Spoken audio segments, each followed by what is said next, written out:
এপিসোডের শুরুতেই আমরা এই অ্যানিমের মেইন ক্যারেক্টার সাকুরাকে দেখতে পাই যে একটি দড়ির উপরে হাঁটছিল, কিন্তু তখনই তার আশেপাশে থাকা লোকজন তাকে কথা শোনাতে থাকে এবং তাকে বলতে থাকে যে এ তো এটুকু জানে না যে একজন লোকের সাথে কিভাবে কথা বলতে হয়, আর এ তো সবসময় মারামারি করতে থাকে। তো এগুলো শোনার পরেই সাকুরার ব্যালেন্স বিগড়ে যায়, যার ফলে এখানে সাকুরা সেই দড়ি থেকে পড়ে যায়। এরপরেই আমরা দেখতে পাই যে এটি আসলে সাকুরার একটি স্বপ্ন ছিল। এরপর সাকুরা ঘুম থেকে উঠে বাইরে ঘুরতে থাকে, কারণ সে কিছুদিন আগে এই শহরে এসেছে, আর এই শহরে আসার তার একমাত্র কারণ হচ্ছে স্কুলে ভর্তি হওয়া। আসলে এই ফরেন স্কুলে যে ভালো পড়াশোনা হয় তার জন্য যে সাকুরা এই স্কুলে ভর্তি হতে এসেছে, ব্যাপারটা এরকম নয়। আসলে এই ফরেন স্কুলটি হচ্ছে পুরোপুরি একটি গুন্ডাদের স্কুল। এখানে পড়াশোনা তো হয়ই না, বরং এখানে থাকা সকল ছাত্ররা সবসময় এটি নিয়ে একে অপরের সাথে ফাইট করতে থাকে যে কে কার চেয়ে বড় গুন্ডা। আর সাকুরার স্বপ্ন হচ্ছে যে সে সবচেয়ে বড় গুন্ডা হবে, যার কারণে সে এই নতুন শহরে নতুন স্কুলে অ্যাডমিশন নিয়েছে। এরপর সাকুরা যখন বাইরে ঘুরছিল তখনই সে লক্ষ্য করে যে কিছু ছেলে একটি মেয়েকে ইফটিজিং করছে। তো এই মেয়েটির নাম হচ্ছে কোটাহা। তো এখানে সেই ছেলেগুলো কোটাহাকে জিজ্ঞেস করে যে তোমার কি ইচ্ছে করে না আমাদের সাথে কোনো জায়গায় যেতে, তোমার কি আমাদের সাথে কিছু করতে ইচ্ছে করে না? শুনে কোটাহা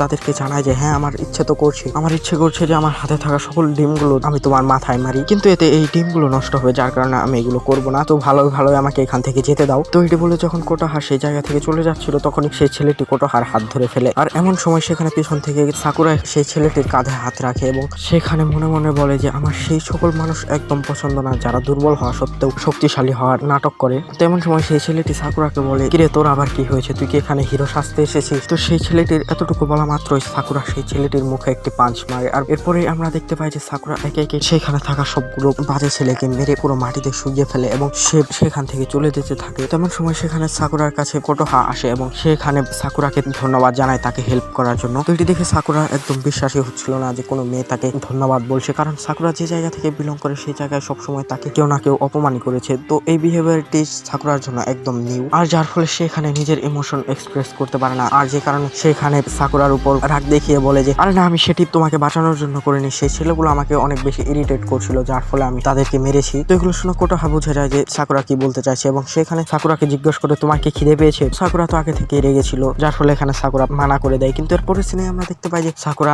একটি রেস্টুরেন্টে খাবার খাচ্ছে। আসলে এই রেস্টুরেন্টটি কোটোহার, আর তাকে বাঁচানোর জন্য সেখানে সাকুরাকে ট্রিট দিয়েছে। আর এখানে কোটোহা সাকুরাকে জিজ্ঞেস করে তুমি কি এই শহরের বাইরে থেকে এসেছো? তো সাকুরা কোটোহাকে বলে হ্যাঁ, আমি বাইরে থেকে এসেছি, আর আমি এখানে ফরেনের অ্যাডমিশন নিয়েছি। তো বলে যে কিন্তু আজ তো স্কুল নেই, তাহলে তুমি স্কুল ইউনিফর্ম পরে কেন ঘুরছো? আচ্ছা, মনে হয় তোমার স্কুল নিয়ে অনেক এক্সাইটমেন্ট যার জন্য তুমি এটি করেছো। তো সাকুরা এখানে বলে আরে না না, তেমন কোনো বিষয় না, আসলে আমি আমার সামনে যা পেয়েছি তাই পরে বেরিয়ে এসেছি।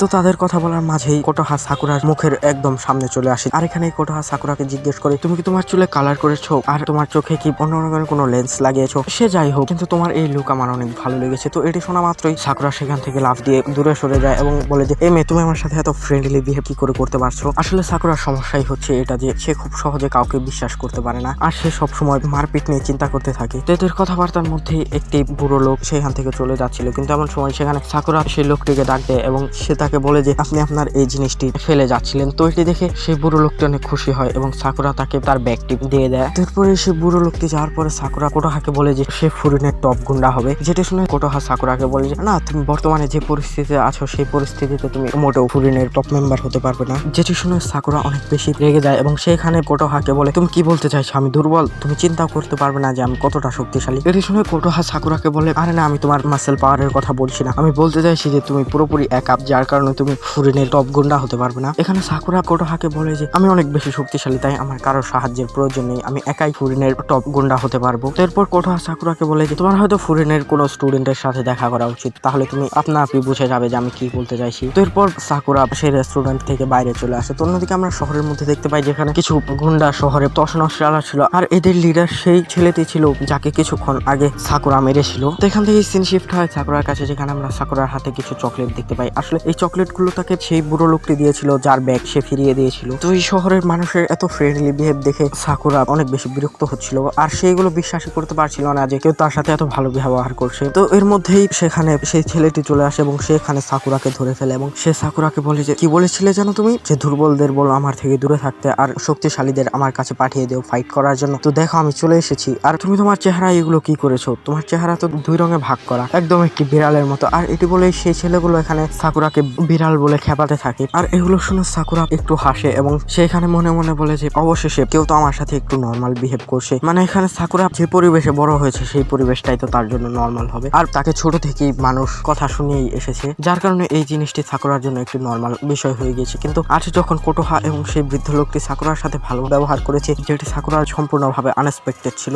যার কারণে সাকুরা সেই পরিস্থিতিতে কিরকম রিয়াকশন দিতে হবে সেটাই জানে না। তো যাই হোক, এখানে যখন সেই ছেলেগুলো সাকুরাকে মারতে আসবে তখন সাকুরা পুনরায় তাদের বসকে একটি পাঞ্চ মারে, আর এই পাঞ্চের ফলে সে অনেক দূরে গিয়ে পড়ে। এরপর সাকুরা পরপর তাদের সকলকে মারতে থাকে, আর এরা সবাই মিলেও সাকুরার সামনে টিকতে পারছিল না। আর এখানেই আমরা বুঝতে পারি যে সাকুরা কেন বলেছিল যে তার অন্য কারোর প্রয়োজন নেই, কারণ সে অনেক বেশি পাওয়ারফুল। তো বাইরে থেকে সকল আওয়াজ শুনে কোটোহাও তার রেস্টুরেন্ট থেকে বাইরে চলে আসে, কিন্তু এখানে কোটোহাকে দেখতে পেয়ে একটি ছেলে কোটোহার গলায় ছুরি ধরে এবং সেখানে সাকুরাকে বলে যে তোমরা ফুরিনের লোকরা ততক্ষণ পর্যন্ত কিছু করতে পারবে না যতক্ষণ পর্যন্ত আমরা এই শহরের কাউকে হস্টেজ বানিয়ে রেখেছি। কিন্তু সাকুরা তো ফুরিনে এখন পর্যন্ত কোনো ক্লাসই করেনি, যার ফলে এই কথার সাকুরার উপর কোনো প্রভাব পড়ে না। আর সে এখানে দৌড়ে এসে সেই ছেলেটিকে একটি লাথি মারে এবং কোটোহাকে তার হাত থেকে বাঁচিয়ে নেয়। আর এখানে সাকুরা সেই ছেলেটিকে বলে যে এটি কত বাজে যে তুমি এই লড়াইয়ে চাকু ব্যবহার করছো। আর এরপরেই সে কোটোহাকে প্রোটেক্ট করতে করতে সেই সকল ছেলেদের সাথে ফাইট করছিল, যার ফলে এখানে সাকুরার অনেক বেশি সমস্যা হচ্ছিল। আর এর মধ্যে একটি ছেলে সাকুরার পায়ে সেই ছুরিটি দিয়ে আক্রমণ করে, যার ফলে এখানে সাকুরার পা অনেকটা কেটে যায়। আর এই বিষয়টার সুযোগ নিয়ে একটি ছেলে সাকুরার উপর আক্রমণ করতে আসে, কিন্তু এমন সময় আমরা দেখতে পাই যে সেখানে ফুরিনের ছাত্ররা চলে আসে এবং এখানে এই ছেলেটির নাম হচ্ছে ইনাগি। আর ইনাগি এখন কোটোহাকে জিজ্ঞেস করে, কোটোহা আমায় এটি বলো না যে তুমি আবার বিপদে পড়েছো। আর এই বলেই সেখানে থাকা ফুরিনের সকল ছেলেরা সেই সকল বাজে ছেলেদের উপর ঝাঁপিয়ে পড়ে। আর এখানেই আমরা দেখতে পাই যে তারা খুব সহজেই সেই সকল ছেলেদেরকে হারিয়ে দেয়। আর এর মধ্যেই শহরের লোকেরাও তাদেরকে চেয়ার করছিল। আর এটি দেখে সাকুরা অনেক বেশি শকড ছিল যে এরা তো সবাই গুন্ডা, তাহলে এদেরকে সবাই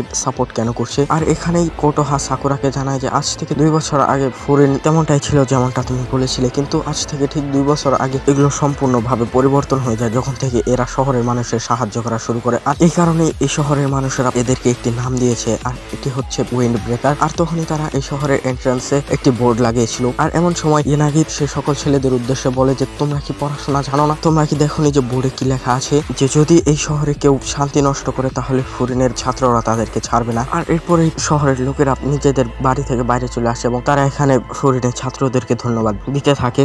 আর তখনই কিছু মানুষ সাকুরার কাছে আসে এবং তাকেও তাদের বাঁচানোর জন্য ধন্যবাদ জানায়। আরেকজন মহিলা সাকুরার পায়ে ব্যান্ডেজ করার জন্য আসে, কিন্তু এখানে সাকুরা এই সব জিনিসে অভ্যস্ত নয়, যার ফলে এখানে সাকুরা তাদের সকলকে তার কাছ থেকে দূরে যেতে বলে। কিন্তু তখনই সেখানে কোটোহা চলে আসে এবং সে সাকুরার পায়ে ব্যান্ডেজ করতে শুরু করে। আর কোটোহাকে দেখে সাকুরা আর মানা করে না। তো এখানে কোটোহা সাকুরাকে বলে যে আমি জানি যে তুমি একা, আর আমি এও জানি যে তুমি এই জীবনটি বেছে নেওনি, এই দুনিয়ার মানুষ তোমাকে একা করে দিয়েছে, কিন্তু আজ তোমার কাছে সুযোগ আসে, তুমি কি আমাদের সাথে আসতে চাও? তো এটি শুনে সাকুরা কিছুক্ষণ চুপ করে থাকে এবং সে তারপর বলে যে আজ থেকে কি তাহলে গুন্ডারাও হিরো হবে? আর এটি বলে সাকুরা হিনাকি এবং বাকি সকল ফুরিনের ছাত্রদের মাথার উপর দিয়ে গিয়ে সেই গ্যাং লিডারের মুখে একটি লাথি মারে আর বলে যে কিন্তু যাই হোক, এই ব্যাপারটি আমার অনেক ভালো লেগেছে। আর সাকুরার এই ফ্লাইং কিকের সাথেই এই এপিসোডটি এখানেই শেষ হয়।